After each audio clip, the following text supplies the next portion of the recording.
The Florida Gators finished the 2024 season with an 8-5 record and a bowl win over Tulane in the Gasparilla Bowl. And chat, are we back?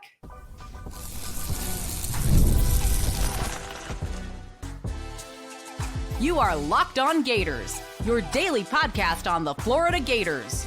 Part of the Locked On Podcast Network, your team every day. Hello and welcome back to another episode of Locked On Gators, part of the Locked On Podcast Network, your team every day. Thanks for making Locked On Gators your first listen of the day. Every day we are available daily and free reviews of the podcast and on YouTube. Today's episode of Locked On Gators is brought to you by FanDuel. The NFL playoffs are almost here, but it's not too late to get in on the regular season action with FanDuel because right now new customers can finish the season strong with $250 in bonus bets if your first $5 bet wins. Visit FanDuel.com to get started. And now we are going to be joined by Hayden Hansen, Florida Gators starting tight end. Joining me for one last time this year is Hayden Hansen, Florida Gators starting tight end. And Hayden, I got to ask first off, what was the Gasparilla Bowl like for you? Yeah, man. I mean, it was a good experience, you know. I've never been to Tampa before. That was pretty cool. Got to see kind of the lightning atmosphere for the hockey game. Went to Hard Rock Casino. It was pretty fun. Then obviously giving back to the community was pretty awesome too. That's my second bowl game I've been to. I wouldn't say I liked it more than Vegas. I mean, Vegas is going to be hard to beat, you know. But, yeah, I mean, it was a good experience. I'm glad we made it. Yeah, I wanted to ask you about I feel like there's a lot of festivities usually around bowl games. So what was that part of it like where, I think on the broadcast, they said you guys packaged like thousands of meals when you were doing it. What was that all like? I've never packed so many potatoes in my life. We walked in and there's about 4 just huge bags, probably that go up to your hip, maybe like belly button, just full. My hip or your hip? Because those are very different heights there. Oh, my hip. It was, it was probably at least 2,000 potatoes in each bag. And we were just packing for about 2 hours. But they broke up into stations, like in Tulane and like Florida, we were all mixing together. So like I was part of the potato packing group. There's a group like building picnic tables for elementary schools. There's another group like putting I think it was like fruits and vegetables and stuff like that. And there was one more. I think they were helping like load off these big carts into the trucks to deliver it. So I mean that was cool. And then we went to the naval base. That was really cool. We had a colonel talk to us. And I have a couple of videos. Barber pass pro against the colonel while Graham threw it in the holes. It was a cool experience. Got to see some like attack choppers and stuff like that. So learned a lot.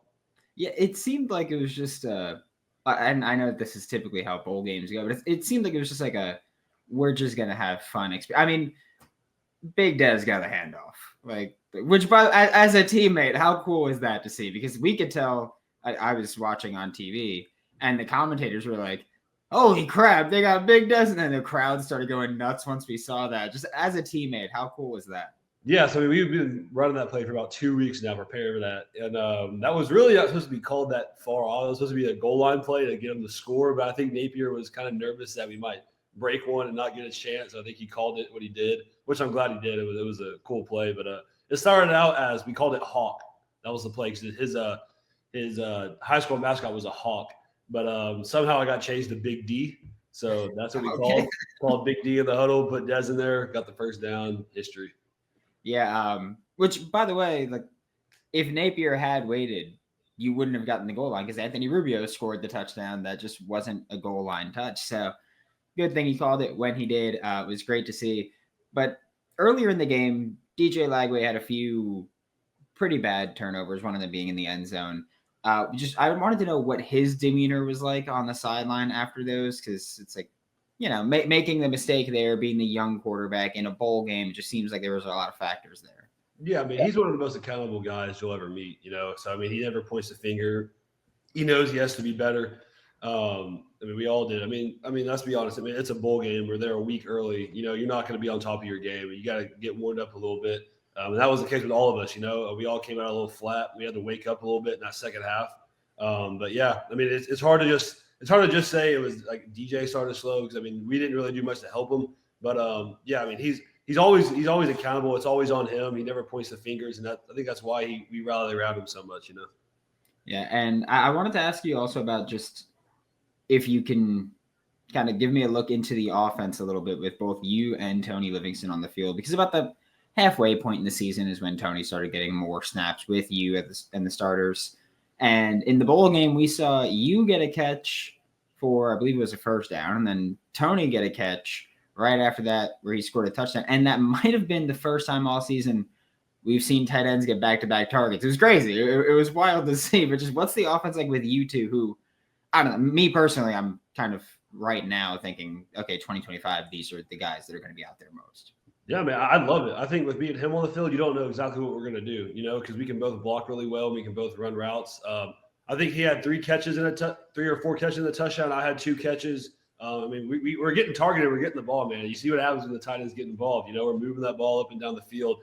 We're chain movers, and I just think me and Tony together we move people in the run game too. And in the pass game, we're both 6'5" plus, we're mismatches. So I'm excited. We're going to get to work this offseason together and build the chemistry. Yeah, very much looking forward to that. And I know that there was one point during the game where in the first half, Napier had to burn 2 timeouts because of special teams not having enough players on the field. And before we even talk, did you guys leave the mat in Gainesville? Was that a thing that happened? Because I know people on Twitter, that was the main joke, was they left the mat was there. The mat was there. That first one was my fault. The punt. Obviously, that was Pyburn's spot before he left. And I'm used to going on third downs, going to the sideline and watching the film and seeing what I could do better. I just did not click. But after that, they called a timeout. I went in there, got my first tackle, made up for it. So, yeah, that was another, because my theory was that because of the opt-outs, other people had to start playing special teams, and that's why there were a couple of miscues there where that's going to happen. That was on no coach. That was 100% on me. I knew I was on punt. It just wasn't in my system, in my brain, because 12 games straight, I was doing it this way. 100% on me. But that's why when I went back in, I was like, all right, I got to do something. I got to make a tackle or something. Yeah, and they touchdown saving tackle potentially. He was going right up the middle at that point. And I was like, obviously I didn't know who was at fault on the punt there, but I was just like, all right, well, I remember sending a message to our little insider program. I was like, "Hey, Hayden Hansen, touchdown saving tackle." That's how I'm advertising it, at least. That's how I'm gonna push it, at least. But we mentioned Pyburn leaving, of course, starter there, and we've seen a few contributors enter the transfer portal. And I know that we talked about this briefly last year with players leaving in the transfer portal. As a teammate, just like what are your thoughts? Or as a player even, just what are your thoughts on the portal seemingly being crazier than we've ever seen it? I mean, just the sheer volume of people that enter is insane. But then there's also, it feels like every year, more starter quality players that enter the portal every year.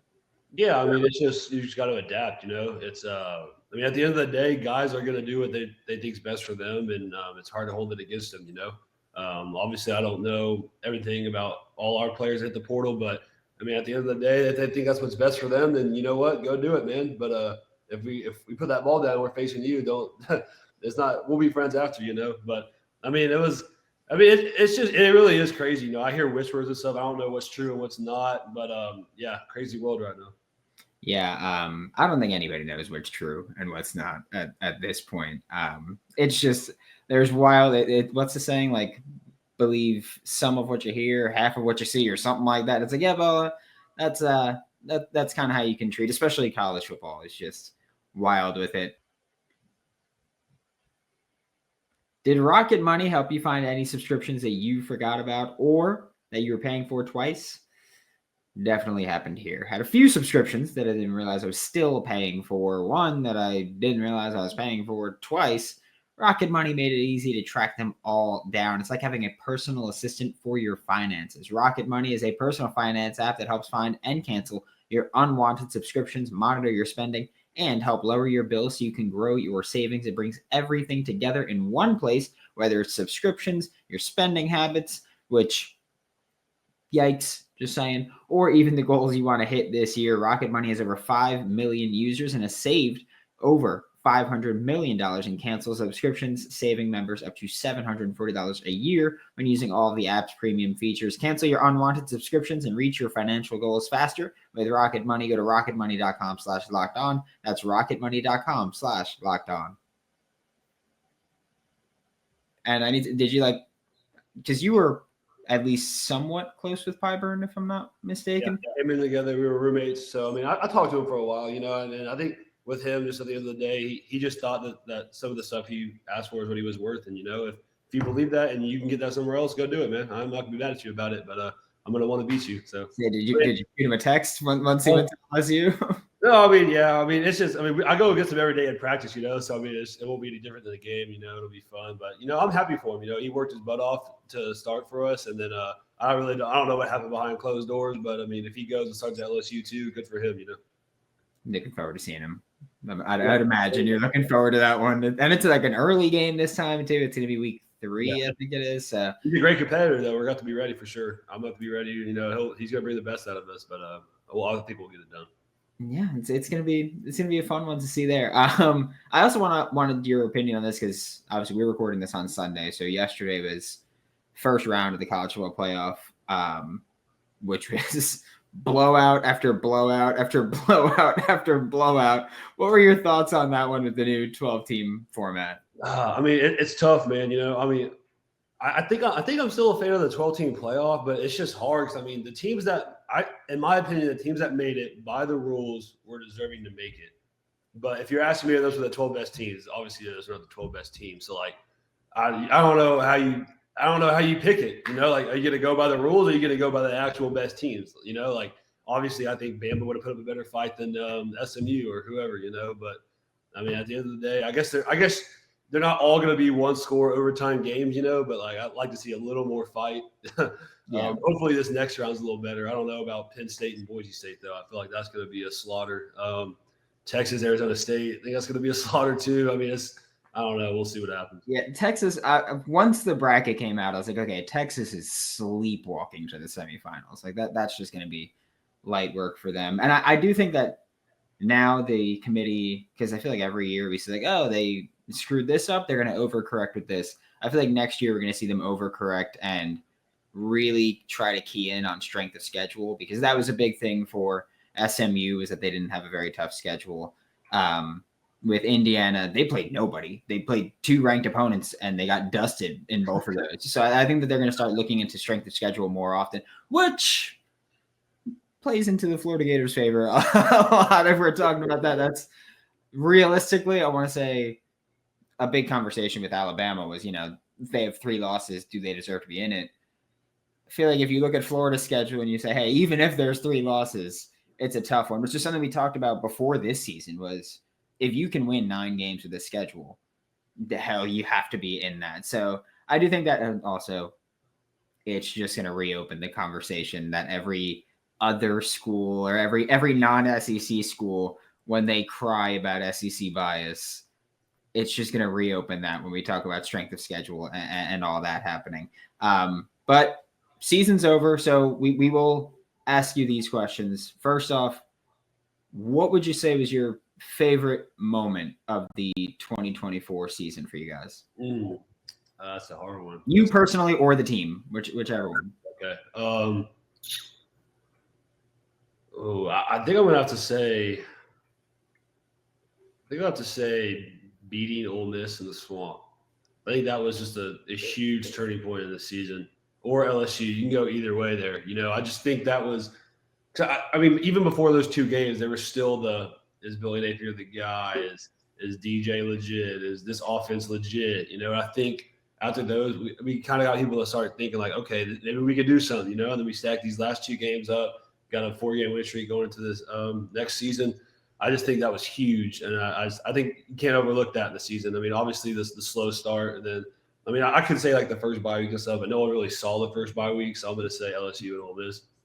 Yeah, I was thinking Ole Miss would be the answer. Just for me, even going into that game, as someone who has been skeptical of Billy and all that, just going into that Ole Miss game, I was like, I don't even care what I think about the teams, what I think about the players or the coaches. sometimes in college football, the story matters more. And I was just like, and Billy's going to beat Lane Kiffin, the guy that everybody's like, oh, fire Billy, replace him with Lane. I was like, Billy has to win that game. That's the most college football thing that can happen. But on the flip side, what was the least favorite moment of this year where it was, like you mentioned, very hot and cold for a while there?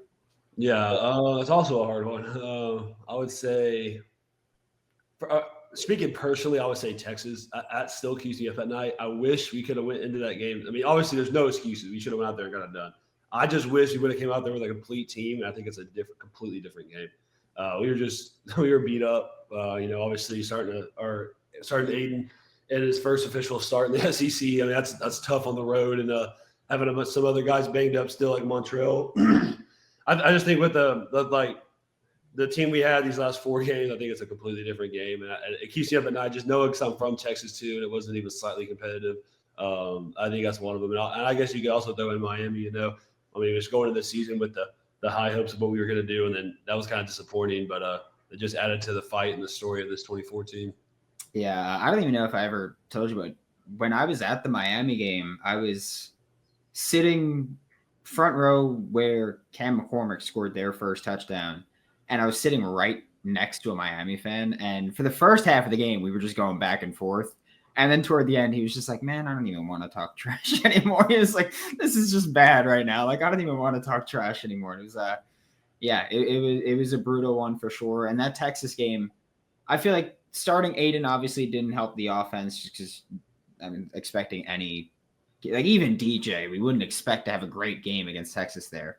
But I feel like having so many injuries on defense is what led to so many miscommunications and blown coverages that it just screwed things up there. But you're home now. If you're watching this on YouTube, you could see that very different background from what we usually have with Hayden there. But I need to know what the Christmas plans are for the Hansen family. We spoke about this once you got bowl eligible. You're like, look, I want to be home for Christmas if I get to choose. You got your wish. So what are the Christmas plans for the Hansen family? Yeah, so 24th, you got family coming down from everywhere. Got some family coming from Waco, Texas, Arlington, some guys coming from San Antonio. So that'll be fun seeing everybody. I think my sister's boyfriend will be in town too. So good to see everybody. And then for New Year's, I booked a trip to Vegas with my best friend here. So it'll be fun little stretch here. And then after that, I'll probably get back to training a little bit before I go up to Florida.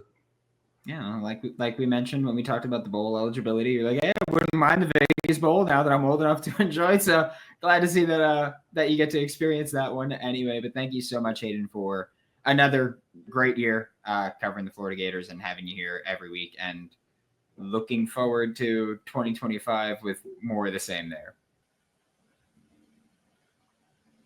The NFL playoffs are almost here. If you're like me and you're a Giants fan, you don't have to worry about seeing your team there. But it's not too late to get in on the regular season action with FanDuel, America's #1 sportsbook. Right now, new customers can finish the season strong with $250 in bonus bets if your first $5 bet wins.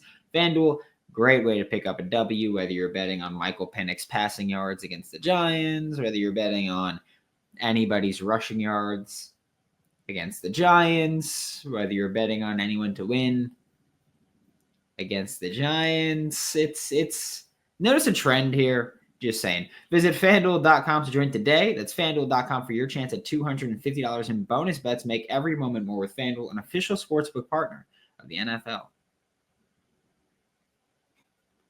Thanks again for making Locked On Gators your first listen of the day every day. We are available daily and free wherever you listen to podcasts and on YouTube. To wrap up today's show, we are talking about the Gasparilla Bowl still. By the way, again, just thank you to having Hayden Hansen on the show again on Monday this time too.